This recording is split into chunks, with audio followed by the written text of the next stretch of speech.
the immediacy of some of these conditions, for example, a heart, an embolism, blood clots, these can be life-ending in short order. So I believe that we're united in our opinion that we ought to address first. We ought to try and screen first for these most immediate challenges and risks, and that but that we don't want to lose sight either of the other conditions which can prove deadly over time or contribute to morbidity and to general ill health.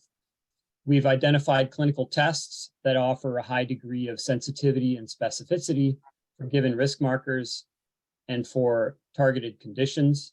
And we're particularly conscious of the cost, the availability, the medical acceptance of these tests. So we've nailed down a panel, and which is subject to further review, but our medical advisors have gone to great lengths to discuss the pluses and minuses of any kind of assessment, and not just the medical ramifications, but the feasibility in a practical world of administering them and then making the results actionable.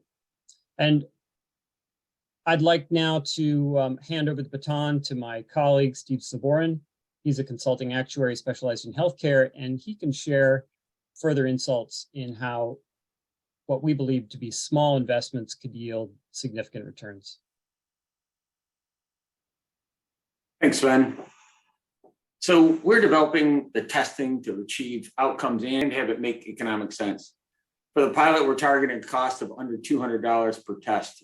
And if you've got a book of business with a face value of $200,000 and $200 per cost, an insurer can expect a break even at 1 life saved per 1,000 tests.